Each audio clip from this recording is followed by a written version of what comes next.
এখানে কোনো প্রাণহানির মতো ঘটনা আছে কিনা বা ভেতরে কি পরিস্থিতি তা কিন্তু এখন আমাদেরকে কেউ নিশ্চিত করতে পারেনি এবং আমরা চেষ্টা করছি তো যদি তথ্য পাই অবশ্যই সেই তথ্য জানিয়ে দেবো। এবং এখন পর্যন্ত এখান থেকে কিন্তু আগুনের শুধু যদি আগুনের কুণ্ডলী নয়, ঠিক ধোঁয়ার কুণ্ডলী দেখা যাচ্ছে এবং ভেতরে ফায়ার সার্ভিস সহ অন্যান্য বাহিনী যারা রয়েছেন তারা কিন্তু সর্বোচ্চ চেষ্টা করছেন আগুন নিয়ন্ত্রণে আনার। এবং তবে আর আমরা কিন্তু বাইরে দাঁড়িয়ে আসছি, আমরা কিন্তু পরিস্থিতি যদি বলি এখান থেকে শুধু ভয় দেখা যাচ্ছে, ভেতরে আগুন দেখা যাচ্ছে না। এবং যেগুলো বিদেশি যে কার্গো যে বিদেশি রয়েছে সেকশন, সেখানে কিন্তু সেখানেই কিন্তু আগুনের ঘটনা ঘটেছে বলে আমাদেরকে কিন্তু ফায়ার সার্ভিস জানিয়েছে। এবং আশেপাশে কিন্তু তারা কিন্তু মানুষ থাকতে দিচ্ছেন না, তারা নিরাপত্তা বাহিনী কিন্তু মানুষ চেষ্টা করছেন। তবে অনেক মানুষ কিন্তু তারপরে জড়ো হয়েছেন, বিশেষ করে যারা এয়ারপোর্টের আশেপাশে আছেন তারা কিন্তু এদিকে চলে আসছেন। এবং এর বাইরে যদি আরেকটি বিষয় জানিয়ে রাখি, এই যে ফায়ার সার্ভিস বা বিমানবন্দর কর্তৃপক্ষ তারা সবাই কিন্তু জানিয়েছেন এখানে যে আগুনটি মূলত একটি কার্গোর যে ভিলেজ রয়েছে সেখানে। তবে এর বাইরে যদি আমি বলি, এর থেকে বিমান ওঠানামার ক্ষেত্রে পর্যন্ত কোনো বিধিনিষেধ আরোপ হয়নি বলে কিন্তু আমাদের জানানো হয়েছে। আমরা ঠিক যে জায়গায় দাঁড়িয়ে আছি এর থেকে একটু দূরেই দেখতে পাচ্ছেন ফায়ার সার্ভিসের তৎপরতা কিন্তু দেখা যাচ্ছে। ফায়ার সার্ভিসের 20টিরও বেশি ইউনিট কিন্তু এখন কাজ করছে আগুন নেভানোর জন্য। এবং ধোঁয়া কিন্তু এখনো কমেনি, ধোঁয়ার আমরা কিন্তু কুণ্ডলী দেখতে পাচ্ছি।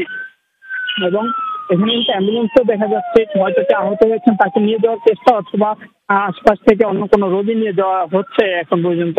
তবে ভেতরে কি পরিস্থিতি তা কিন্তু এখনই বোঝা যাচ্ছে না।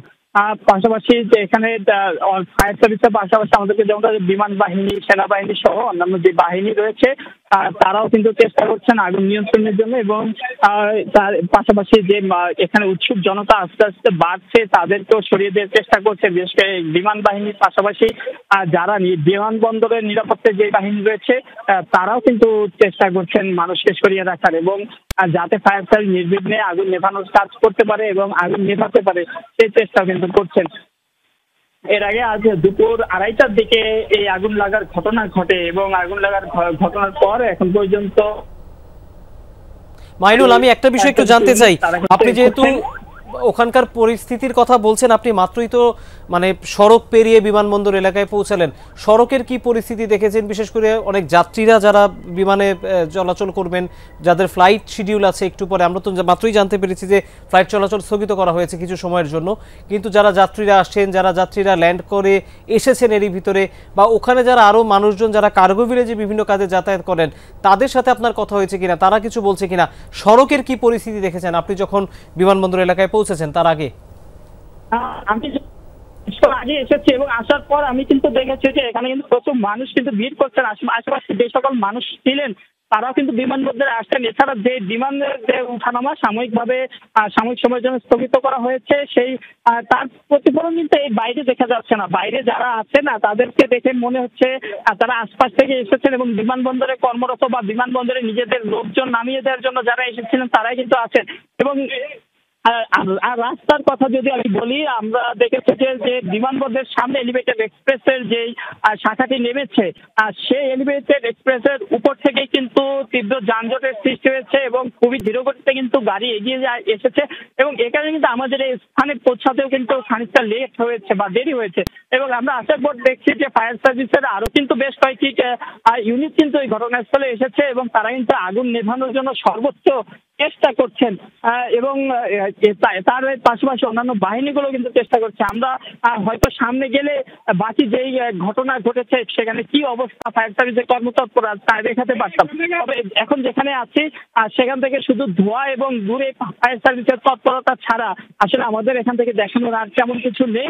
আমরা উপরে দেখতে পাচ্ছি কালো ধোঁয়া, কিন্তু ধোঁয়ার কুণ্ডলী উঠে চলেছে আর নিচে ফায়ার সার্ভিসের বেশ কয়েকটি গাড়ি এবং ফায়ার সার্ভিস কর্মীদের দেখা যাচ্ছে তারা আগুন নেভানোর জন্য চেষ্টা করছেন। এর পাশাপাশি সেনাবাহিনী, বিমান বাহিনী এবং এয়ারপোর্টের নিরাপত্তার দায়িত্বে যারা রয়েছেন তারা সকলে মিলে কিন্তু চেষ্টা করছেন আগুন নিয়ন্ত্রণে আনার বা এখানে যে ভিতরে কি বাকি পরিস্থিতি তা কিন্তু এখন পর্যন্ত আমাদের কেউ নিশ্চিত করতে পারেনি। তবে আমরা যদি সামনে যেতে পারি আরেকটু তাহলে হয়তো আমরা সেই তথ্য জানাতে পারবো ভেতরে কি পরিস্থিতি। তবে এখন পর্যন্ত সেই আমরা যা দেখতে পাচ্ছি তা হচ্ছে ধোঁয়ার কুণ্ডলী দেখা যাচ্ছে, পাশাপাশি মানুষের যে উৎসুক জনতা তারাও কিন্তু এখানে ভিড় করছেন এবং তারা বোঝার চেষ্টা করছে আসলে এখানে কি ঘটনা ঘটছে। যেহেতু আগুনের ঘটনা ঘটেছে সেহেতু এখানে কিন্তু বিমান চলাচল সাময়িক সময়ের জন্য বন্ধ রাখা হয়েছে এবং এর পাশাপাশি যে যাত্রী আছেন তারা তো কিছুটা ভোগান্তিতে পড়তেই পারেন, হয়তো কয়েকটি ফ্লাইটও যদি বাতিল হয় তারাও কিন্তু কিছুটা হলে ভোগান্তিতে পড়বে না। পরবর্তীতে যখন আবারও বিমান চলাচল চালু হবে তাদের জন্য তাদেরকে হয়তো আবারও পাঠানোর ব্যবস্থা করা হতে পারে।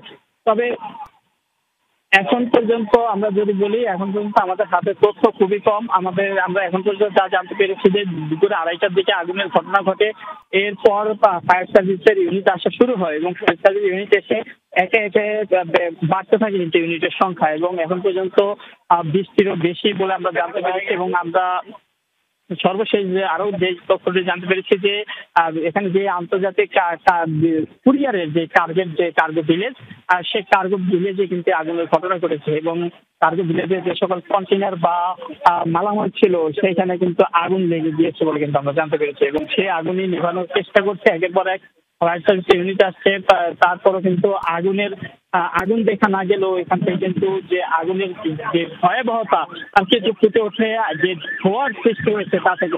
এখানে কিন্তু আমরা দেখছি যে আধুনিক যে ফায়ার সার্ভিসের ইউনিট তাও কিন্তু এখানে এসেছে এবং সর্বোচ্চ চেষ্টা যে বলা যায় যে যাকে তারা কিন্তু সেই চেষ্টাই করছেন আগুন নেভানোর জন্য এবং অনেকটাই বলা যায় যে এখানে আগুন নিভানোর পাশাপাশি মানুষকেও অনেকটা সামলাতে হচ্ছে, যেখানে যে সব বাহিনীর সদস্য রয়েছেন সেনাবাহিনী, বিমান বাহিনী এবং অন্যান্য বাহিনী যারা রয়েছেন তারা সবাই মিলে চেষ্টা করছেন এবং এখানে কিন্তু ফরেনসিক টিমও এসেছে, ক্রাইম সিন ভ্যান যদি বলি আমি সিআইডির তারাও এসেছেন এবং সবাই মিলে কিন্তু আগুন এখানে কোনো ক্ষয়ক্ষতি হয় কিনা, কেউ কি ঘটনা ঘটেছে তা শনাক্তের চেষ্টা করেছেন এবং আগুন নেভানোর চেষ্টা করছেন।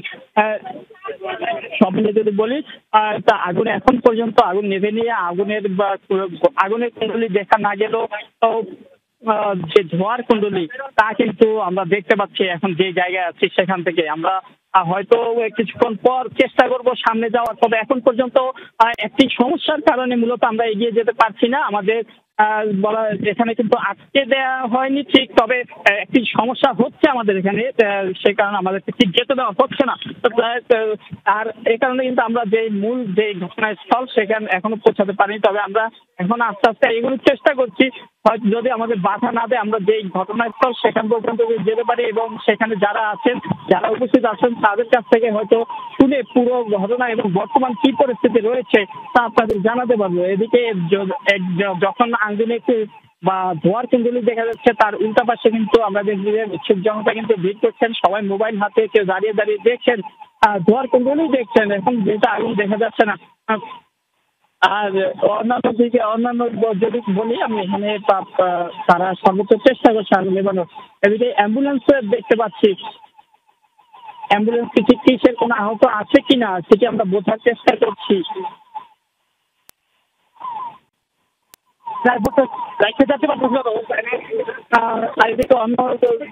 বলি আমরা এখানে দাঁড়িয়ে আর কতক্ষণ পর আগুন নিভবে তা কিন্তু ঠিক বলা যাচ্ছে না। যে আগুনের যে পরিস্থিতি দেখছি এখানে আগুনের ভয়াবহতা কিন্তু অনেক বেশি।